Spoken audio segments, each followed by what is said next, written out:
విరాట పర్వంలో తిక్కన గారు అంటారు, నిరజాకరములు నిష్ఠయై చేసిన భవ్యతపంబు ఫలమనంగా దినసముఖాకి నందిత చక్రయుగ్మకంబులయనురాగంపు బ్రూవనంగా హరిహర బ్రహ్మ మహానుభావంబులొక్కటింకాగరగిన గట్టియనగా అతుల వేదత్రయలతికాచయము పెనుబుందన్ పుట్టెడు మూల కందమెనగా అఖిల జగముల కందెర యగుతు జన సమాజ కరపుట హృదయ సరోజములకు ముకుళనంబును జృంభణంబును నొచ్చి భానుబింబంబు పూర్వాద్రిపై విలింగే అంటాడు. అది వేదములన్నీ పుట్టినటువంటి మూలంపు దుంప, మూడు మూర్తులు కలిసినటువంటి వెలుగుల ముద్ద, సాక్షాత్ పరబ్రహ్మము. ఆయన ఏ దిక్కులో ప్రకాశిస్తున్నాడో ఆ దిక్కుకు ఎదురుగా నిలబడి, ఆయనకి ఎదురుగా నిలబడి మూత్ర విసర్జన చెయ్యడు. అది సంస్కారం, దైవభక్తి. కాబట్టి అలా మూత్ర విసర్జన చెయ్యడు. అలాగే జనం బాగా సంచరించే ప్రదేశంలో అలా వాళ్ళు తల తిప్పి చూడ్డానికి అవకాశం ఉండే రీతిలో మూత్ర విసర్జన చెయ్యడు. అలా చెయ్యకుండా ఉండడం సమాజం యొక్క పవిత్రతని, ఇతరుల యొక్క సౌకర్యాన్ని కూడా దృష్టిలో పెట్టుకోవడం. అసలు ఈ చిన్న చిన్న పనుల ద్వారా వాడికి ధర్మమునందు అనురక్తి ఉన్నదా లేదా తెలిసిపోతుందయా అన్నాడు. ఎంత చిన్న విషయాలు చెప్పాడండి. వాడికి అసలు సమాజము పట్ల ఏమైనా ఒక జాగ్రత్త ఉన్నదా, సాటివాడి గురించి ఏమైనా ఆలోచిస్తాడా? పవిత్ర ప్రదేశాన్ని మనం అపవిత్రం చెయ్యవద్దు. విడిచిపెట్టాలి తప్పదు మూత్రాన్ని, కానీ ఎక్కడ విడిచిపెట్టాలో అక్కడ విడిచిపెట్టాలి. ఇటువంటి వాటి పట్ల కూడా అంత చిన్న విషయంలో కూడా జాగ్రత్తగా ఉంటాడు. అంటే ఆయనకి రక్తమునందు జీర్ణమై ఉంటుంది సమాజ క్షేమమును ఆలోచిస్తూ ఉండడం. అంతేకాదు అతిథి భోజన శిష్టాన్న భోజులు, ఇంటికి ఎవరినైనా అతిథిని భోజనానికి పిలుస్తాడు. అతిథి నారాయణ స్వరూపుడు అని నమ్ముతాడు. అతిథి నారాయణుడు, అభ్యాగతి నారాయణుడు. ఆయన నారాయణుడు ఇంటికి వచ్చాడు కాబట్టి ఇప్పుడు ఏది తినాలి? భగవంతుడికి నైవేద్యం పెట్టి కదా ప్రసాదం అని తింటున్నాం. అతిథి తిన్నాక కదా తినాలి.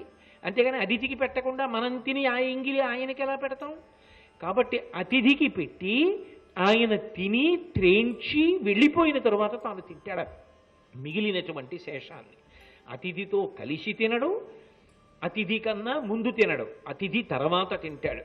అతిథి భోజన శిష్టాన్న భోజులు తెరివిచ్చి తగిన వారలకు ప్రదక్షిణముగా నరుగుదురు.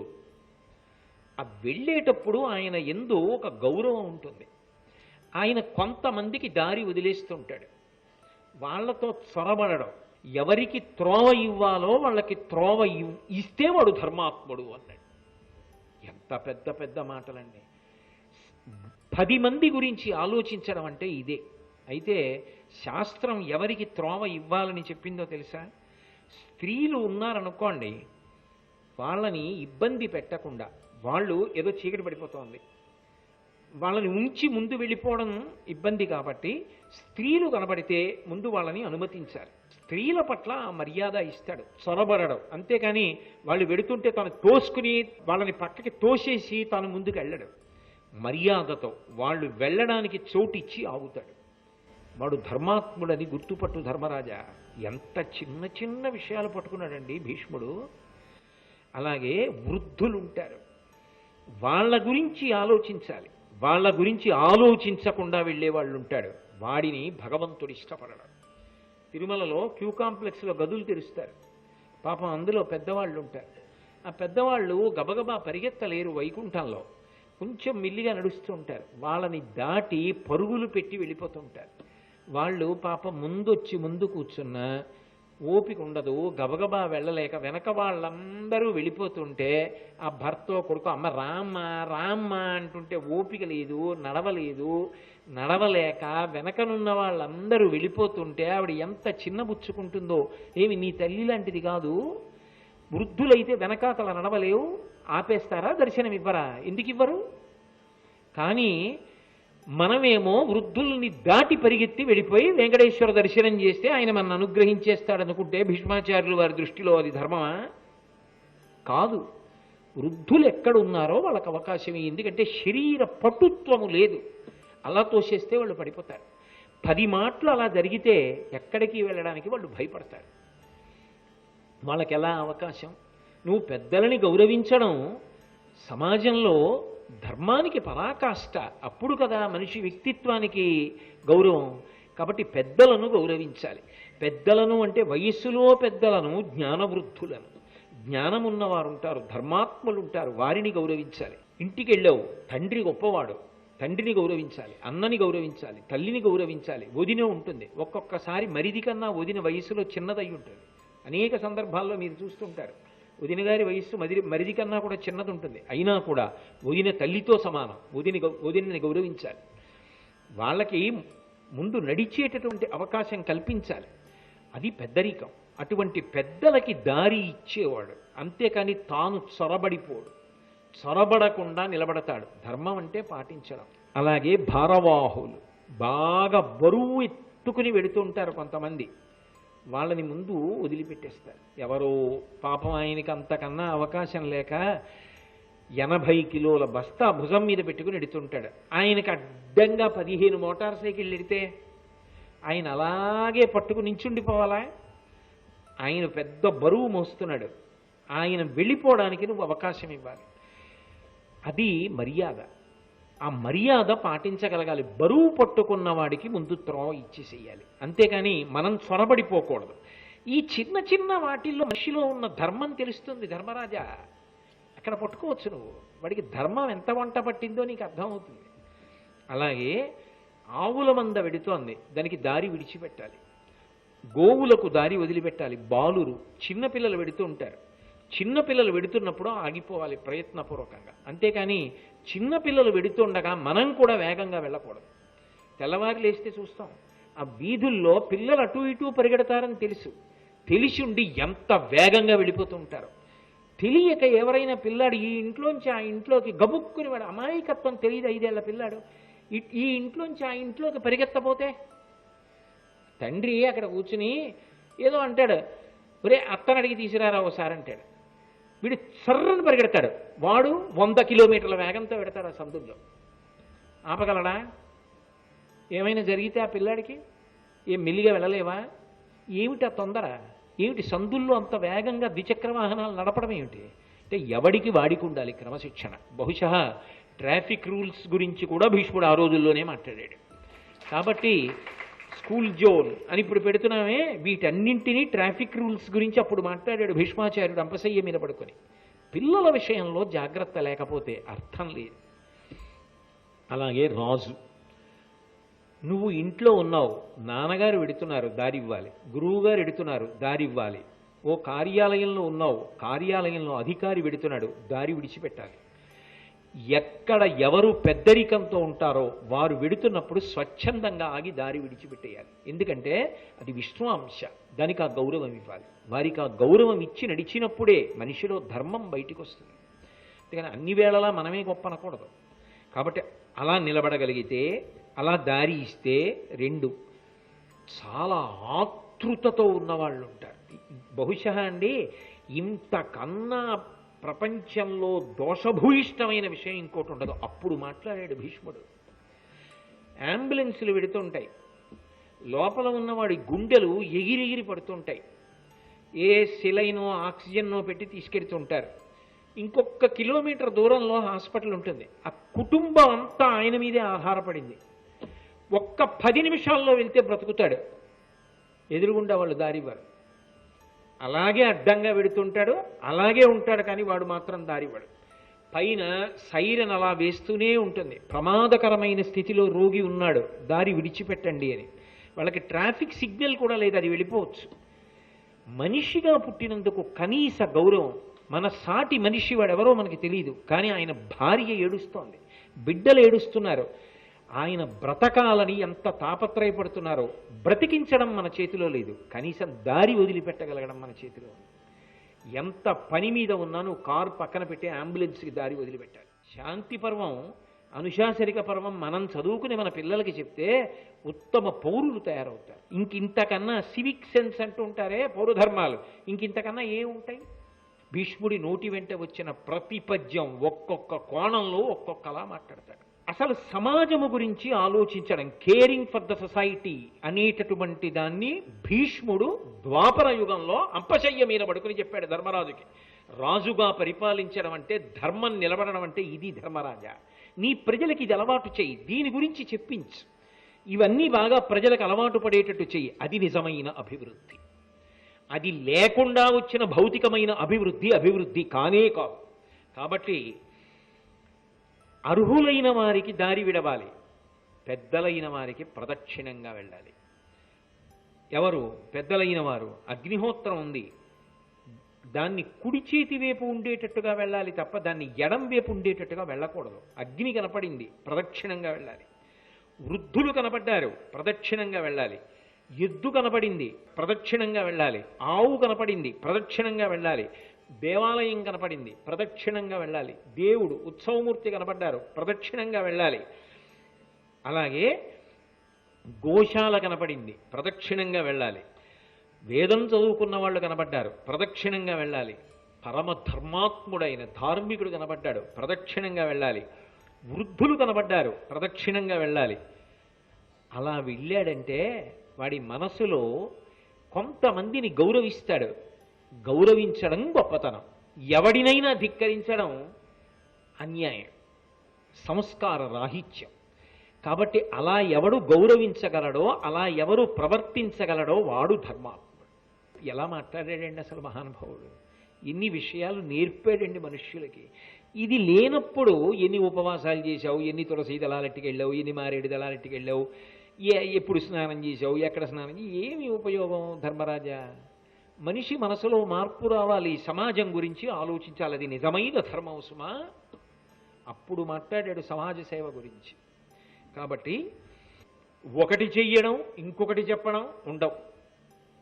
సత్యము చెప్తాడు, ఏది చెప్పాడో అదే చేయడానికి ప్రయత్నిస్తాడు, అదే చేస్తాడు. అది రుజుత్వం. అలా ఉంటారు. అలాగే శరణు సొచ్చిన కాతురు. ఎంత తప్పు చేసిన వాడు కానివ్వండి, అయా నన్ను క్షమించండి అన్నాడు అనుకోండి, అంతే, మర్చిపోతాడు, వదిలిపెట్టేసి కౌలించుకుంటాడు. పరమస్నేహ భావనతో ఉంటాడు. క్షమించండి అన్నాడు అనుకోండి, అంతే, ఇక పట్టించుకోడు. అది గొప్పతనం. కాబట్టి శరణన్న వారిని కాపాడతాడు. నిజదార తృప్తులు. తన భార్య యందు అపారమైన ప్రేమ ఉన్నవాడు. గురు వినీతుడు. గురువుగారి పేరు చెప్పేటప్పటికి రెండు చేతులు జోడించి నమస్కరించి గురువుగారి పేరు చెప్పేటప్పటికి నేల మీద పడిపోతాడు. గురువు అంటే అంత గౌరవం ఉన్నవాళ్ళు. అమల హృదయులు. మనసులో కల్మషం దానివల్ల పోతుంది, ఈ ఆచరణ వల్ల. ఈ కల్మషం పోయిన మనసు ఉన్నవాళ్ళు సంతోషం అరగలరు. ఇటువంటి వాళ్ళు ఎవరున్నారో వాళ్ళు సాధు పురుషులు. వాళ్ళు ఎక్కడున్నా సంతోషంగా ఉంటారు. అలాంటి వాళ్ళు ఎక్కడుంటారో అక్కడ కూడా సంతోషంగా ఉంటారు. కాబట్టి ధర్మరాజా, అటువంటి వారు సాధు పురుషులని గుర్తుపెట్టుకో. అంటే ధర్మరాజు గారు ఒక ప్రశ్న అడిగాడు. చాలా బాగుంది మీరు చెప్పింది తాత, కానీ తాతగారు ఇవన్నీ పాటించేవాళ్ళు కొంతమంది ఉన్నారు, కానీ వాళ్ళకి ఏదో రోగం వస్తూ ఉంటుందే, వాళ్ళు బాధపడుతుంటారే శారీరకంగా. అంత ధర్మం పాటించేవాడు, అంత మంచివాడు, ఆయనకి అనారోగ్యం రావడం ఏమిటి? ఆయన దగ్గర ఎక్కువ డబ్బు ఉండదు, ఆయన పెద్ద ఐశ్వర్యవంతుడై ఉండడు, ఏదో రెక్కాడితే కానీ డొక్కాడదు, అలా జీవిస్తూ ఉంటాడు. అధర్మాత్ముడు ఉంటాడు, వాడు దీర్ఘాయుర్దాయం పొందుంటాడు, వాడికి ఆరోగ్యం బాగుంటుంది, వాడు మంచి పటుత్వంతో ఉంటాడు, వాడికి చాలా డబ్బు వస్తూ ఉంటుంది. ఏమిటి తాత ఇది లోకంలో విచిత్రం? మరి ఇంత ధర్మాత్ముడు సంతోషంగా ఉండాలి కదా, మరి ఇంత ధర్మాత్ముడు అలా ఉండకపోవడం ఏమిటి? ఇది ఒకటి నాకు ఆశ్చర్యంగా ఉంది తాత. మరి ఇలాంటి వాళ్ళు చాలామంది దేశంలో బాధపడుతూ కనపడుతున్నారు. సంతోషంగా ఉన్న వాళ్ళు చాలామంది ధర్మాత్ములైన వాళ్ళు కాకుండా ఉన్నారు. ఇలా ఎందుకుంది? అప్పుడు ధర్మ ఫలితం వ్యతిరేకంగా లేదా? అంటే భీష్ముడు నవ్వాడు. నవ్వి, ఒరే నాన్న, విత్తనము లేని అంకురం ఉన్నదా అని అడిగాడు. విత్తనము భూమిలో లేకుండా అంకురం వస్తుందా? మొక్క వస్తుందా? రాదు కదా. విత్తనం ఉంటే కదా అంకురం వస్తుంది. వాడు ఈ జన్మలో ఒకటి అనుభవిస్తున్నాడంటే అది గత జన్మ ఫలితం. అది సనాతన ధర్మమునకు ప్రాణప్రదం. వ్యాసుడు దేవీ భాగవతంలో కూడా ఇదే చెప్తాడు. ఎందుకని అంటే, నరహ పరతంత్రాణం పుణ్య పాపానుయోగత, గత జన్మలలో చేసిన పాపపుణ్యములు ఈ జన్మలో ఫలితాన్ని ఇస్తాయి. కాబట్టి గత జన్మలో ఏదో చేశాడు, దాని ఫలితాన్ని ఇప్పుడు అనుభవించేస్తున్నాడు.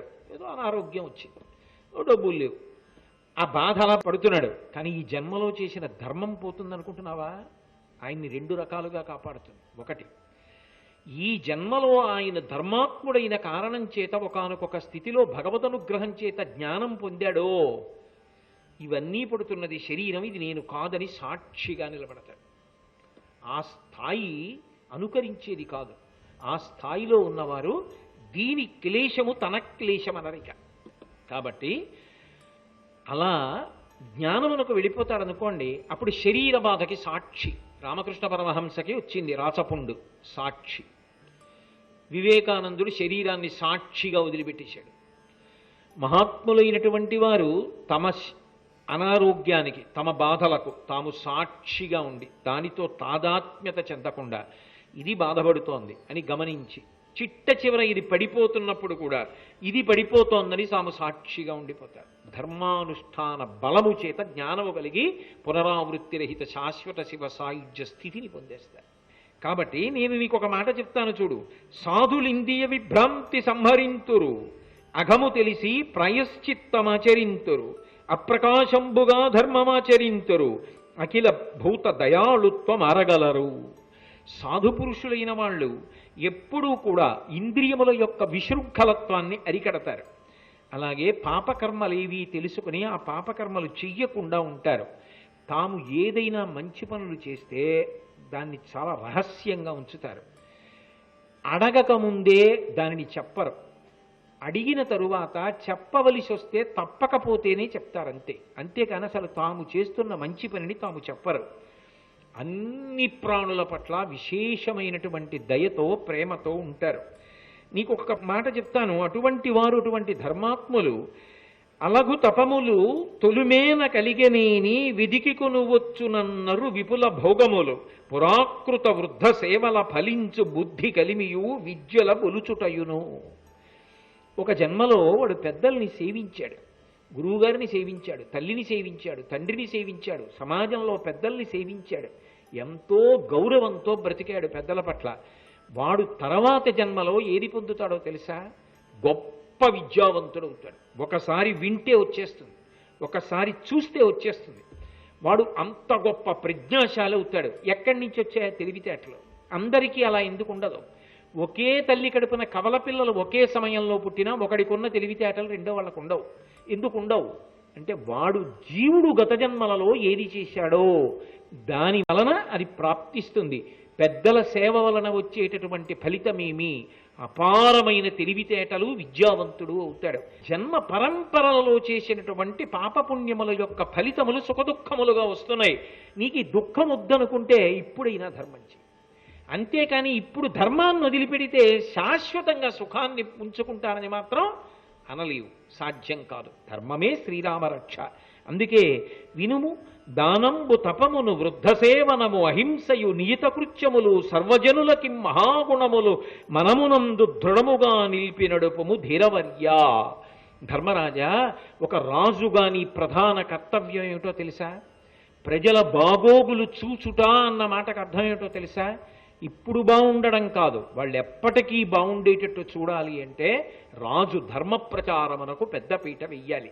వేసి దానం చెయ్యడం, తపస్సు చేయడం, పెద్దవాళ్ల సేవ చెయ్యడం, ప్రాణులను హింస పెట్టకపోవడం, మాటల చేత హింస, మనసులో హింస, చేతల చేత హింస చెయ్యకుండా ఉండడం, ఎవడు చెయ్యవలసిన పని వాడు చెయ్యడం, కర్తవ్యత, నిష్ఠ, ఇటువంటి మంచి గుణములు ప్రజలు స్వచ్ఛందంగా ఎవరికి వారు ఆచరించేటట్టుగా, పూనిక కలిగేటట్టుగా ధర్మ ప్రచారం చెయ్యాలి. చేస్తే వాళ్ళు ఇక్కడా సుఖపడతారు. ఎందుకని? ధర్మావలంబనము చేత ఇక్కడ కష్టం వచ్చినా తట్టుకు నిలబడతారు. ఉత్తర జన్మల యందు ఇటువంటి బాధలు పొందరు. అది నిజంగా ప్రజల యొక్క బాగోగులు చూచుట. ధర్మరాజా, ఇక ఉత్తరాయణ పుణ్యకాలం దగ్గరికి వచ్చేస్తోంది. నువ్వు ఎన్నో అడిగావు, నేను ఎన్నో చెప్పా. ఇక పైన ఉత్తరాయణ పుణ్యకాలం వచ్చాక రా.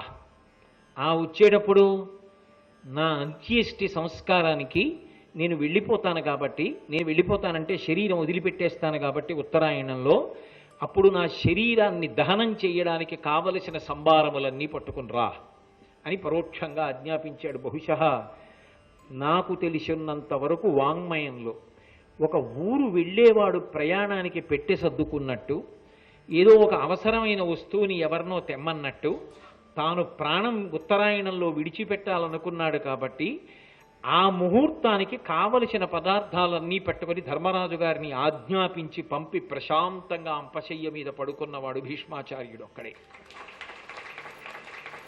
ఉత్తరాయణ పుణ్యకాలం వచ్చింది, మాఘమాసం అష్టమి తిథి వచ్చింది. ధర్మరాజు గారు వచ్చాడు. వచ్చి ఒక మాట అన్నాడు, అనగా వచ్చితి ధర్మనందనుడా ప్రణతి ఆచరించదా, నా పలుకు అవధరింపనవసరంబేని విను సమయంబు మార్చి అగ్ని మొదలుగా తేతగు అట్టివాని తెచ్చితి ఋత్విజుల్ వచ్చిరి హరియు నీ తనయుడు ధృతరాష్ట్రుడును సమస్త బంధులు కల మహీపతులు విప్రులు పౌరుజనులు ఏతించిరి సదయహృదయ వీరి చూడుము కనువిచ్చినావుడు అన్న ఆ మహాత్ముండు అందర చూచి ఈ నృపాలు కేలు తెమల్చుచు మెలుచేసితి దైవయోగంబు కాదే నీ ఒదవుటరయ మనుజనాథ మాఘమాసంబు శుక్లపక్షంబు నామమున సంప్రమోద మామహిల్ల చేసెనని అభినందించి అతనికి అధిక హర్షమావహించే.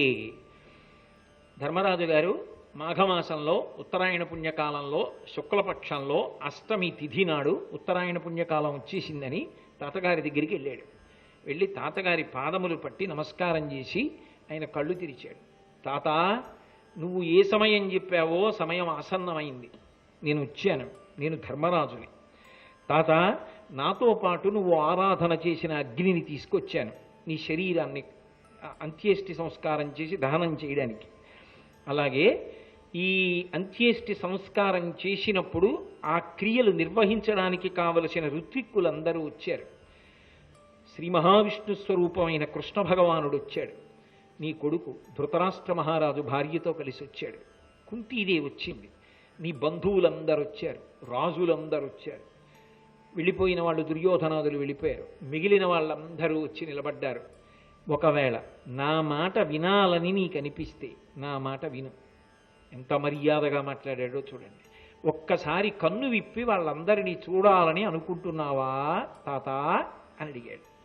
ఆయన కళ్ళు విప్పి అందరినీ తేరిపారి చూశాడు. ఏదో ప్రయాణానికి వెళ్ళేవాడు రైలు ఎక్కిన తర్వాత కదిలిపోతుంటే చెయ్యి ఊపుతాడే అంత తేలికగా అందరినీ ఒకసారి చూసి ధర్మరాజు గారి చెయ్యి చేత్తో పట్టుకుని దగ్గరికి తీసుకుని ఆ మూర్ధన్య స్థానమునందుంచుకొని ఒకసారి వాసన చూసి దగ్గరికి తీసుకొని దైవానుగ్రహం రా, పరమేశ్వరుడు నీలాంటి మనవణ్ణిచ్చాడు, పరమ సంతోషం అని అందరి వంక ఒక్కసారి చూశాడు. చూసి ఓ మాఘమాసం శుక్లపక్షం అష్టమి వచ్చేసిందా అని ఆనందపడిపోయాడు. నేను ఇందాక భగవాన్ రమణుల గురించి చెప్పానే, తాను శరీరం వదిలిపెట్టేయవలసి వస్తే జ్ఞాని అంత సంతోషంగా వదిలిపెట్టేస్తాడు. ఆయనకి శరీరం అస్థిరం, ఆత్మ శాశ్వతం. నష్టం ఎవరిది? ఇక పైన అలా చెప్పేవాడు లేడు. శరీరము వెళ్ళిపోయిందా ఇక అలా మాట్లాడేవాడేడి? అది కృష్ణ భగవానుడు చెప్పింది. ఒక్కసారి భీష్ముడు లాంటి గురువు వెళ్ళిపోయాడా ఇక చెప్పేవాడు లేడు, అందుకు విను వెళ్ళి అన్నాడు. కాబట్టి పరమ సంతోషంతో ఓ మాఘమాసపు అష్టమి వచ్చింది ఆనందపడ్డాడు. ధృతరాష్ట్రుణ్ణి దగ్గరికి పిలిచాడు. నువ్వు చేయగలిగిన ధర్మం నువ్వు చేశావు. వ్యాస భగవానుడు ఎప్పుడూ నీకు మంచి మాటలు చెప్తూనే ఉన్నాడు. నీ కొడుకు దుర్యోధనుడు వినలేదు. జరగవలసినటువంటి నష్టం జరిగిపోయింది. దుర్యోధనాదులు మడిసిపోయారు. ఇప్పటికైనా నీ కడుపున పుట్టిన బిడ్డలే పాండవులని అనుకుంటే నువ్వు సంతోషంగా వాళ్లతో కాలం గడపగలవు. వీరిన్ పరిపాలింపుము వీరల శుశ్రూష చిత్తవృత్తి ముదమునన్ కూరగా ధర్మసుతినిపై కారుణ్యము కలిగి పనులు గరపము నిమ్మిన్. వాళ్ళని పరిపాలన చెయ్యి, చక్కగా వాళ్ళకి మంచి మార్గం చూపించు. నా కొడుకులు అనుకో, దగ్గరికి తీసుకో, వాళ్ళకి మంచి మార్గం చూపించు. పెద్దవాడివై పెద్దరికాన్ని వహించి ఉత్తముడిగా హాయిగా శేష జీవితాన్ని గడుపు అన్నాడు. అని ఒకసారి బంధువులందరి వంక చూశాడు. చూసి కృష్ణ పరమాత్మ వంక చూశాడు. చూసి రెండు చేతులు కైమోడ్చాడు. నమస్కారం చేసి, ఓ కృష్ణ వాసుదేవ జీవాత్మక దేవవంద్య శంఖచక్ర గదా పద్మములను ధరించినవాడా అంటే అక్కడ రెండు చేతులతో కనపడుతున్నా ఆయనకి తత్వత విష్ణుస్వరూపంగా దర్శనమిస్తున్నాడు. అటువంటి వాడా నీకు నమస్కారం, నాకు దారి చూపించు అని. ఓ కృష్ణ నువ్వే నాకు బలం, నేను నిన్ను నమ్ముకున్నాను, నీకు భక్తుణ్ణి, నాకు భార్య లేదు, బిడ్డలు లేరు, ఒక్కడిని, ఇంకా వెళ్ళిపోవాలనుకుంటున్నాను, నా శరీరం వదిలిపెట్టేయడానికి కృష్ణ పరమాత్మ నాకు అనుజ్ఞ కటాక్షించు అన్నాడు. మహానుభావుడు స్వచ్ఛంద మరణం. ఆయన తలుచుకుంటే నిజానికి ఎప్పుడు కావాలంటే అప్పుడే విడిచిపెడతాడు. కానీ ఎదురుగుండా పరాత్పరుడైన కృష్ణ భగవానుడు ఉన్నాడు కనుక ఆయన అనుజ్ఞని అడిగాడు. ఎంత మర్యాద పాటించాడో చూడండి. అని కృష్ణ, నా దోషం లేదు, నువ్వు నారాయణుడవని తెలుసు, అర్జునుడు నరుడని తెలుసు, నా శాయి శక్తులా ప్రయత్నించా, యుద్ధం ఆపడానికి నచ్చ చెప్పి చూశా, దుర్యోధనుడికి చెప్పా, వాడు వినలేదు. మీరు నరనారాయణులన్నా వాడు వినలేదు. యుద్ధానికి వచ్చాడు, సైన్యములన్నీ మడిసిపోయి. నా దోషం లేదు కృష్ణ, త్రికరణ శుద్ధిగా చెప్తున్నా, ఇంతమంది మడిసిపోవడానికి నేను కారణం కాదు అన్నాడు. కృష్ణుడు అన్నాడు భీష్ముణ్ణి చూసి, నాయన భీష్మ, ఎందుకయా బెంగ పెట్టుకున్నటువంటి మాటలు మాట్లాడతావు? అసలు నీ యందు తప్పు ఎప్పుడైనా ఉందా? ఇప్పుడు లేదంటే ఏమిటి? నీ జీవితం మొత్తం మీద తప్పు లేదు. భగవంతుడు ధ్రువపత్రం ఇచ్చాడు. ఇటువంటి వ్యక్తి వాంగ్మయంలో ఇక కనపడడం. మహాభారతంలో అంత ఉత్కృష్ట స్థానాన్ని పొందాడు భీష్మాచార్యుడు. శ్రీ ఉమామహేశ్వర పరబ్రహ్మార్పణమస్తు. స్వస్తి.